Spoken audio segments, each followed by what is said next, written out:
السلام علیکم ورحمۃ اللہ وبرکاتہ۔ بسم اللہ الرحمن الرحیم۔ ناظرین، آج ہم آپ کو بڑی ہی ایک اہم ویڈیو دکھانے جا رہے ہیں۔ یہ ویڈیو ہے ذاکر نائک حافظہ اللہ تعالیٰ کی۔ آپ لوگ ناظرین یہ دیکھیں کہ دنیا کے اندر اگر کوئی دنیا سے چلا جاتا ہے تو قرآن خوانی، گھروں کے اندر قرآن خوانی، تو ایسے ہی اگر کوئی شہید ہو جاتا ہے تو ان کے لیے قرآن خوانی۔ ایسے ہی ذاکر نائک حافظہ اللہ تعالیٰ نے اسی والا سے گفتگو کیا اور گفتگو بڑی کمال کی ہے۔ تو آئیے ناظرین وہ ہم ذاکر نائک حافظہ اللہ تعالیٰ کی ویڈیو دیکھتے ہیں، تو پھر انشاءاللہ اسی والا سے ہم بھی چند باتیں کریں گے۔ تو آئیے ناظرین مل کے ویڈیو دیکھتے ہیں۔ جب آپ نیا گھر خریدتے تو قرآن خوانی ہوتی ہے، آپ نیا آفس لیتے تو قرآن خوانی ہوتی ہے، کوئی انسان مر جاتا ہے تو آپ قرآن پڑھتے۔ میں قرآن مجید میں کوئی بھی آیت نہیں جانتا ہوں جس میں لکھا ہے قرآن پڑھو کسی کے مرنے کے بعد۔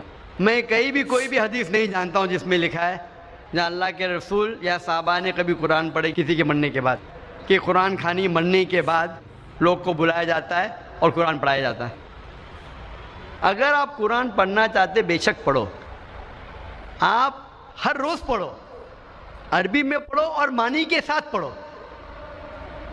میں ایک مثال دینا چاہتا ہوں کہ ایک انسان جاتا ہے فرانس بی اے میں گریجویشن کرنے کے لیے۔ ایک ہندوستانی جاتا ہے فرانس اور وہ فرینچ زبان نہیں جانتا ہے، فرینچ زبان نہیں جانتا ہے لیکن انگلش جانتا ہے، اور انگلش کی لکھاوٹ ABCD وہ فرینچ میں بھی ہے لیکن معنی الگ ہے۔ تو وہ فرانس جاتا ہے گریجویشن کرنے کے لیے، ہر روز وہ کالج میں حاضری دیتا ہے، اسے ملتا ہے پی از فار پریزنٹ۔ ہر روز وہ حاضری دیتا ہے۔ جب ایگزامینیشن کا پیپر آتا ہے لیکن وہ کچھ سمجھتا نہیں کیونکہ وہ فرینچ نہیں جانتا ہے۔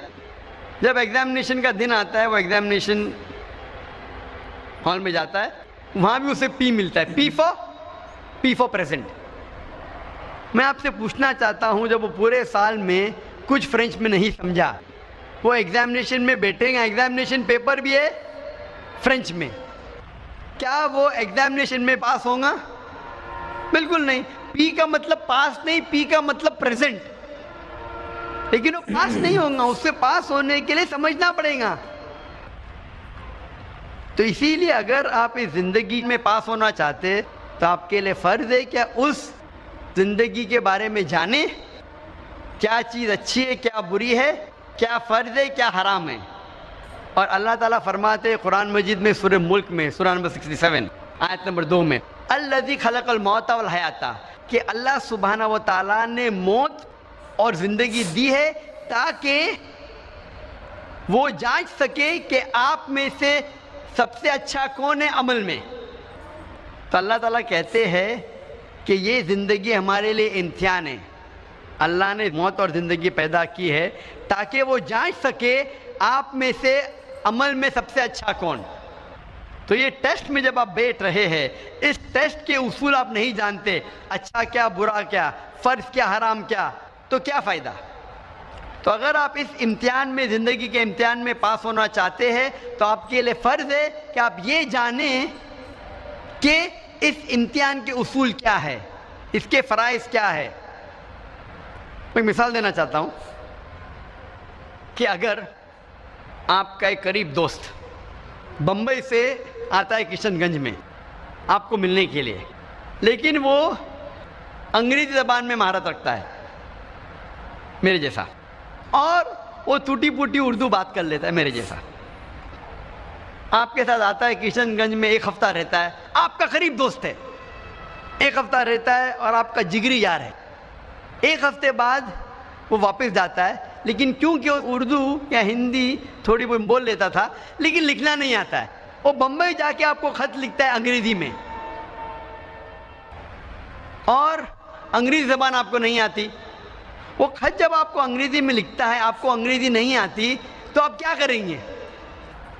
آپ یہ جاننے کی کوشش نہیں کریں گے کہ میرا جگری یار کیا کہہ رہا ہے اپنے خط میں، کوشش کریں گے کہ نہیں؟ آپ کیا کریں گے؟ اس خط کو لے کے جائیں گے ایسے انسان کے پاس جو انگریزی جانتا ہے، اس خط کا ترجمہ کر سکے گا۔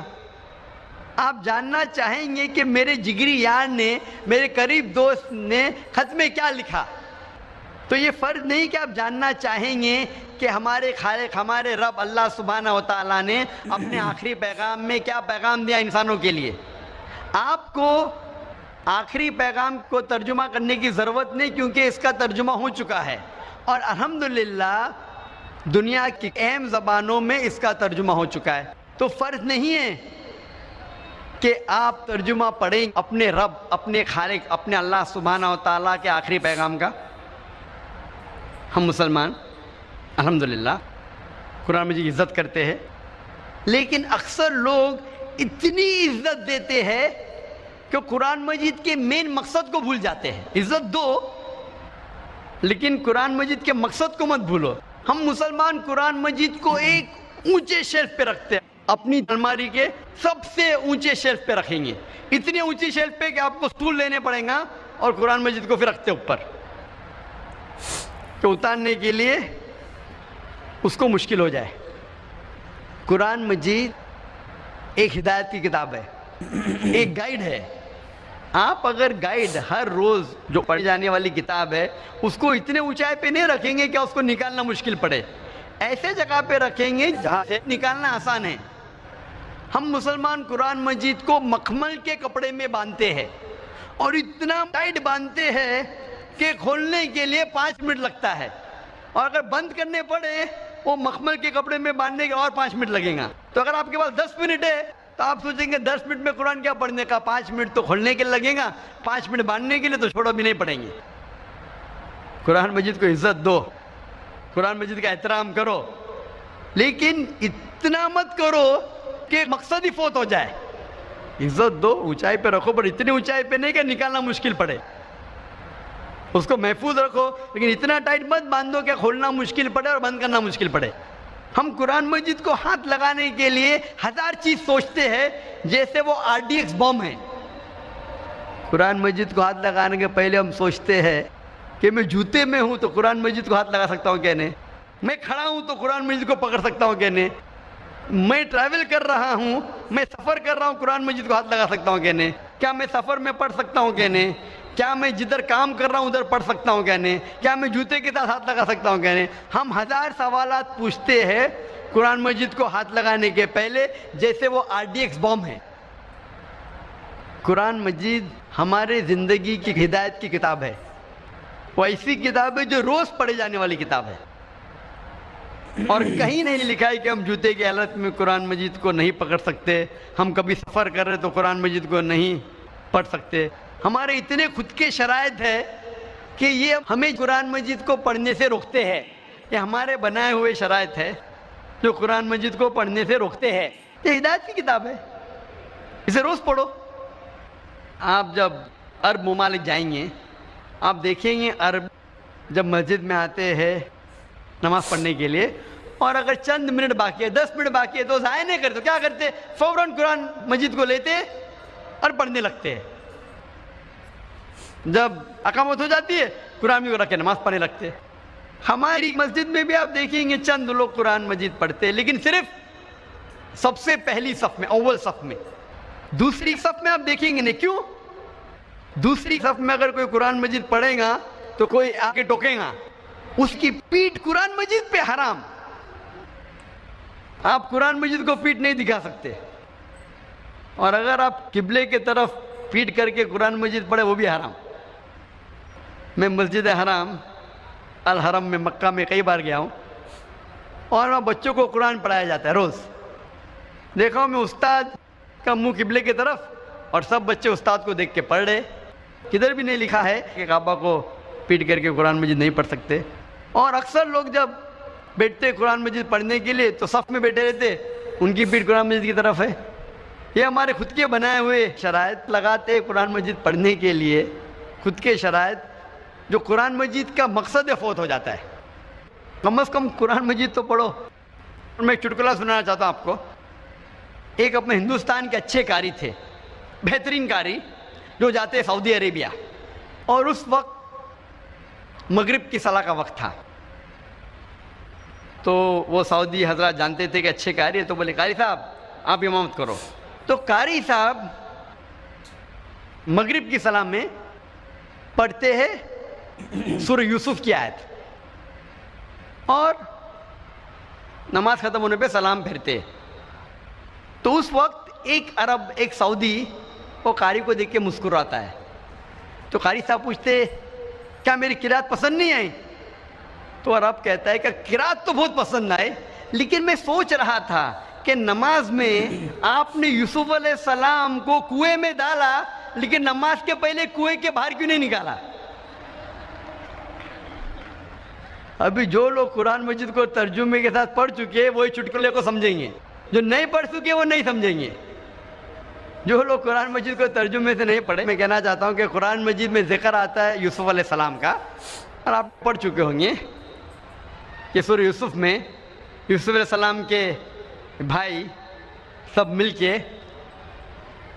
یوسف علیہ السلام کے خلاف ہوتے اور اسے ڈالتے ہیں کنویں میں. سوچتے ہیں کہ کنویں میں ڈالیں گے ابھی وہ مر جائیں گا، اور چلے جاتے. لیکن اللہ سبحانہ و تعالیٰ کو یوسف علیہ السلام کو بچانا ہوتا تو ایک قافلہ آتا ہے اور یوسف علیہ السلام کو کنویں کے باہر نکالتا ہے. تو یہ سعودی پوچھتے ہیں کہ آپ نے سلام یوسف علیہ السلام کو کنویں میں تو ڈالا، لیکن صلاح کے پہلے کنویں سے باہر کیوں نہیں نکالا؟ اللہ سبحانہ و تعالیٰ فرماتے ہیں سورہ محمد میں، سورہ نمبر 47 آیت نمبر 24 میں، کہ آپ قرآن کو سمجھنے کی کوشش نہیں کرتے یا آپ کے دل پہ تالے لگے ہیں؟ اللہ تعالیٰ فرماتے ہیں کہ آپ قرآن کو سمجھنے کی کوشش نہیں کرتے یا آپ کے دل پہ تالے لگے ہیں. اللہ تعالیٰ فرماتے ہیں سورہ بقرہ میں سورہ نمبر 2 آیت نمبر 159 میں کہ اگر آپ چھپائیں گے وہ آیت جو نازل کی گئی ہے اور جو ہدایت اللہ تعالیٰ نے صاف کیا ہے قرآن میں، تو اللہ سبحانہ و تعالیٰ کی لعنت ہوگی آپ پہ. یعنی آپ قرآن مجید کی آیتوں کو مت چھپاؤ، جو اللہ نے ہدایت دی اسے مت چھپاؤ، نہیں تو اللہ تعالیٰ آپ پہ لعنت برسائیں گے. اور اللہ تعالیٰ فرماتے ہیں سورہ فرقان میں سورہ نمبر 25 آیت نمبر 30 میں محمد صلی اللہ علیہ وسلم کہیں گے کہ اے رب، یہ میرے لوگ ہیں، these are my people who have taken the Quran for foolish nonsense. یہ میرے لوگ ہیں جو قرآن کو نہ سمجھ سکے. میں قرآن کو فولش نانسنس جیسا لیا. قرآن کو پڑھنے کے 2 طریقے ہوتے ہیں، ایک ہے تذکر قرآن، ایک ہوتا ہے تدبر قرآن. تذکر قرآن یعنی قرآن کو پڑھنا، عام طور پہ پڑھنا، اور جو ہم عربی میں بھی کر سکتے اور ترجمے کے ساتھ بھی کر سکتے. ایک ہوتا ہے تدبر قرآن، یعنی قرآن کے معنی پہ تدبر کرنا، to ponder over the meaning of the Quran. تذکر قرآن کرنا تو انسان کے لیے آسان ہے، تدبر قرآن کرنا بہت اہم ہے، جو عربی زبان سے اور بہتر کر سکتے، ترجمے کے ذریعے بھی کر سکتے، لیکن اتنے بہترین طریقے سے نہیں جیسے آپ عربی زبان سے کر سکتے. کیونکہ عربی زبان اتنی اونچی زبان ہے، اتنی اچھی زبان ہے، اگر آپ جانیں ترجمہ میں وہ لطف نہیں آئے گا. تو تدبر قرآن آپ بہتر کر سکتے عربی زبان جاننے کے بعد. اور اکثر آپ کتاب کوئی پڑھیں گے، 1 بار پڑھیں گے، 2 بار پڑھیں گے، تیسری چوتھی بار میں آپ تھک جائیں گے. لیکن قرآن مجید اگر 1000 بار بھی پڑھیں گے، 1001 بار پڑھیں گے، پھر بھی آپ کو مزہ آئے گا، پھر بھی آپ لطف اٹھائیں گے، پھر بھی آپ ہدایت پائیں گے. کیونکہ ہر قرآن کی آیت کے الگ پہلو ہے. قرآن مجید ایک ہی آیت ایک عام انسان پہ چھا جاتی ہے اور ایک عالم کو بھی. جتنی بار آپ قرآن مجید پڑھیں گے سمجھ کے، اتنی بار آپ کو اور مزہ آئے گا، آپ کو اور ہدایت ملیں گی، آپ کبھی بھی نہیں تھکیں گے. اسی لیے ہر مسلمان کے گھر میں قرآن مجید ہونا فرض ہے، نہ کہ صرف عربی زبان میں. لیکن اگر عربی زبان نہیں جانتے آپ سمجھنا، تو فرض ہے کہ آپ قرآن مجید کا ترجمہ اپنے گھر میں رکھیں، اس زبان میں جو زبان میں آپ کو مہارت ہے. اگر اردو میں مہارت ہے تو اردو میں رکھیے، ہندی میں مہارت ہے تو ہندی میں رکھیے، انگلش میں مہارت ہے تو انگلش میں رکھیے، گجراتی میں مہارت ہے تو گجراتی میں رکھیے. لیکن فرض ہے کہ آپ کے گھر میں قرآن مجید کا ترجمہ ہونا چاہیے اور اسے روز آپ کو پڑھنا چاہیے. سب سے بہترین تحفہ اگر آپ کسی کو دے سکے وہ ہے قرآن مجید ترجمے کے ساتھ. چاہے شادی کا موقع ہو, چاہے آپ کا دوست نیا گھر لیا ہے یا نئی آفس میں جا رہا ہے, سب سے بہترین تحفہ ہے قرآن مجید کا ترجمہ. غریب انسان بھی اسے پسند کرے گا اور امیر بھی اسے پسند کرے گا. اور سب سے بہترین تحفہ آپ اپنے بچوں کو دے سکتے ہیں وہ ہے قرآن مجید. اور یہ تحفہ اس کی زندگی کے آخری دن تک اسے ہدایت دیتا رہے گا.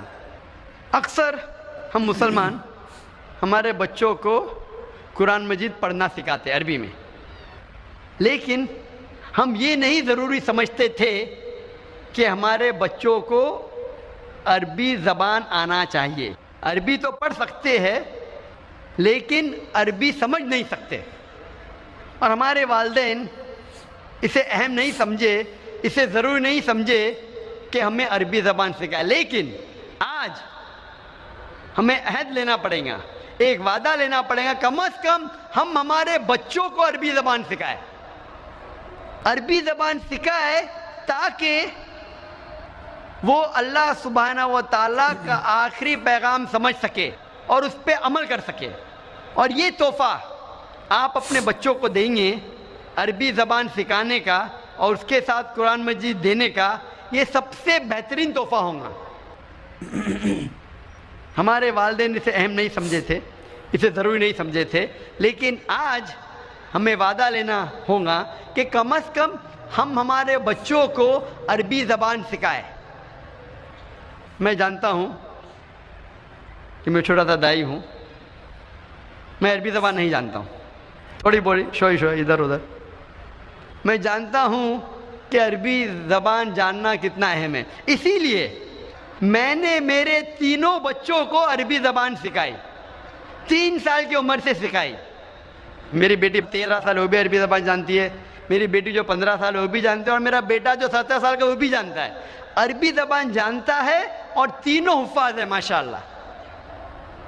اکثر ہمارے مدرسے میں حافظ بناتے ہیں, حفظ کرتے ہیں قرآن, لیکن قرآن سمجھ نہیں سکتے.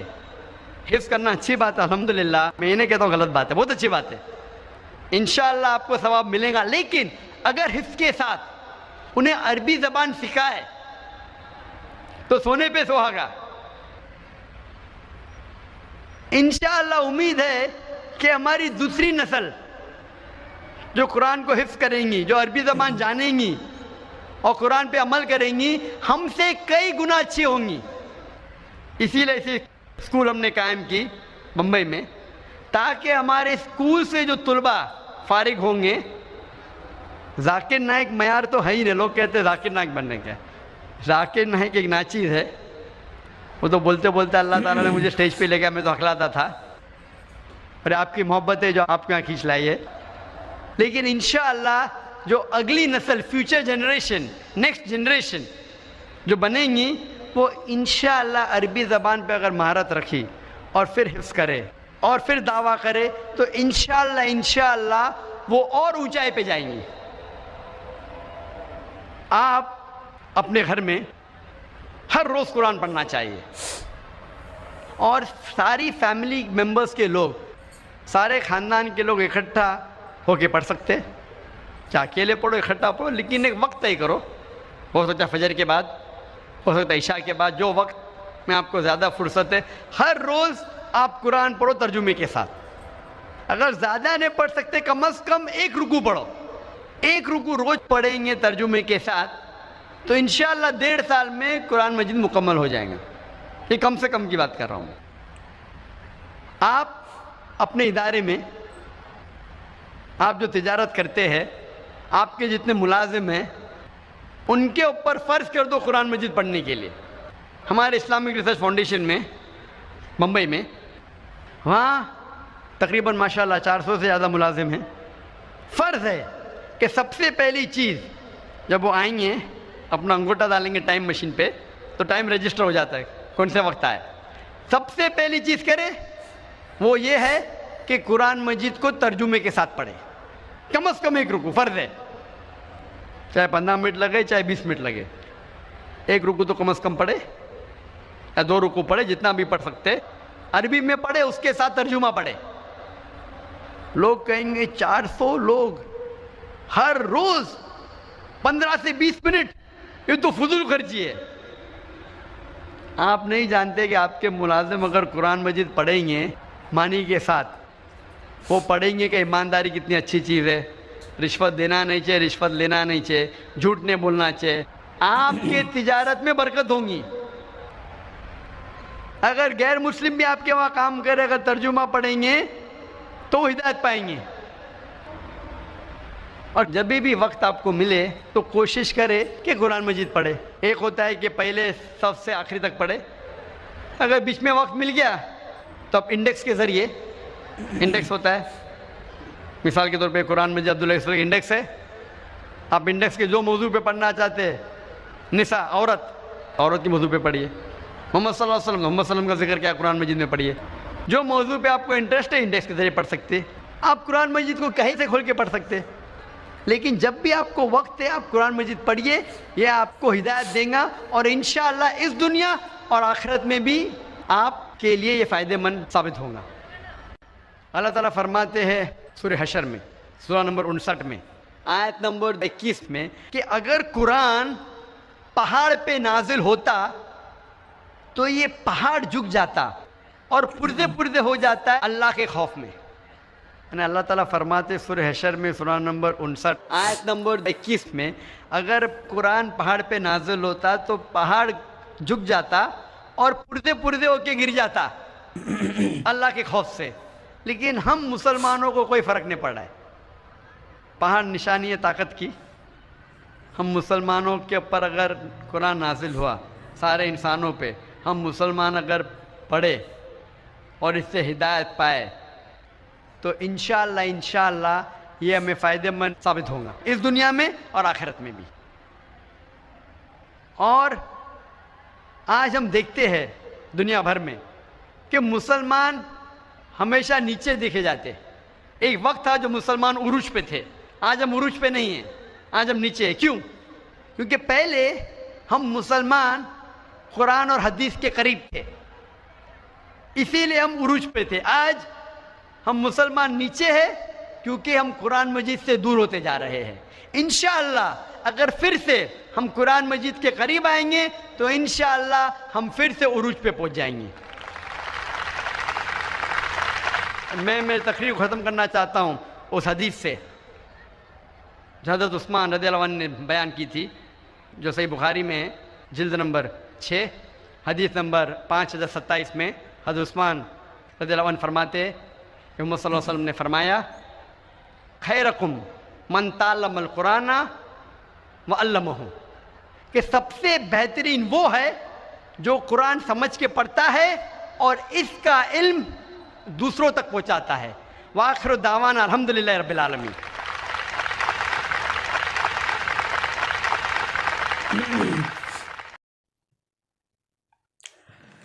جی ناظرین، آپ نے یہ ویڈیو ملاحظہ فرمائی۔